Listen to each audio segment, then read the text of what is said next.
Good morning everyone, কেমন আছো? নিশ্চয়ই ভালোই আছো, আমরাও ভালো আছি। তো সকাল সকাল চা খেয়ে নিলাম, চা খেয়ে এবার দিনটা শুরু করব। আজকে শনিবার, আজকে করব নিরামিষ রান্না। তো মুগ ডালটাকে প্রথমে ধুয়ে নিলাম, আজকে করব সবজি ডাল। আর সবজি ডালটাকে ধুয়ে ভালো করে একটু প্রেশারে একটা সিটি মেরে নিলাম, নাহলে না ভালো করে সেদ্ধ হয় না। মানে অনেকটা টাইম লেগে যায়, আর একটা সিটি মারলে বেশ সুন্দর করে সেদ্ধ হয়ে যায়। তো সবজি ডালটাকে এবার ফোড়ন দেব।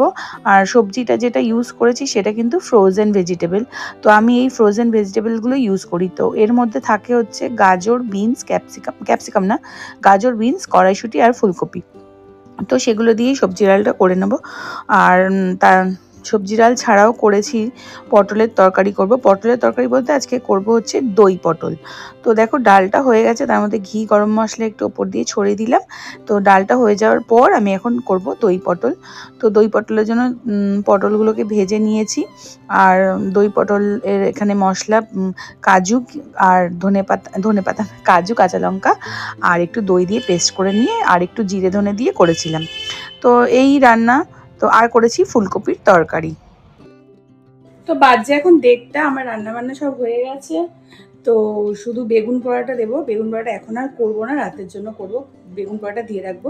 আর পুজোটা তো মা দিয়ে গেছে, আর আমার কোনো ঝামেলা নেই, শুধু স্নান করলে হয়ে যাবে।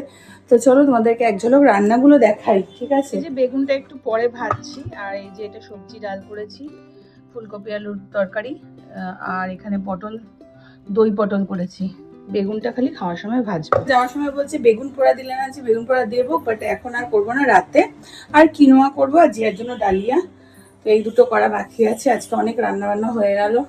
ভেবেছিলাম পনিরের তরকারি করব, বাট সেটা আর টাইম হলো না, বিকেলে করব। এখন বেগুনটা পোড়াবো, চলো। তো বেগুনটা পোড়ানোর আগে একটু ছোট ছোট কাট করে এর মধ্যে রসুন ভরে দিলাম, কাঁচা লঙ্কাও ভরা যায়। আমি একটু রসুনটাই আজকে ভরে দিয়েছি। তো রসুন ভরে এবার হচ্ছে বেগুনগুলোকে ভালো করে পুড়িয়ে নেব। দুটো বড় বড় বেগুন এনেছিল। তো বেগুনটা পুড়িয়ে রেখেই ভাবলাম যাব স্নান করতে। দেখো বেগুন পোড়া হয়ে গেছে। বেগুন পুড়িয়ে এটাকে আমি মানে যে ছালগুলো ছাড়িয়ে রাখলাম। এখানে বেগুন ভাজাও হয়ে গেছে। তো সব আমার কমপ্লিট। ডাল এখানে কি বলে এটা, কিনোয়াও হয়ে গেছে। বাজে এখন 2:30। এমনি সময় আজকে এখন আমার খেতে বসে যাই। তো আজকে অনেকটা লেট হয়ে গেল। নিরামিষ রান্না না বড্ড ঝামেলা, মাছের ঝোল ভাত করলে একটা ঝামেলা নেই। তো এখন 2:30 বাজে, এখন যাব স্নান করতে। বিশ্ব নেই ঘরে, যদিও বা জিয়াও নেই, ওরা একটু বেরিয়েছে। তো আমি এখন যাচ্ছি স্নান করতে। তো স্নান কমপ্লিট, এখন জিয়া চলে এসছে, বেজে গেছে 3টে। এখন খাওয়া দাওয়া করবো। আর রান্না কী হয়েছে সেটা তো তোমাদের দেখিয়েছি। তো আজকে সকালের মিনি ব্লগ, মানে শনিবারের মিনি ব্লগ এইটুকুনি। তো চলো এখন আমরা খাওয়া দাওয়া করবো।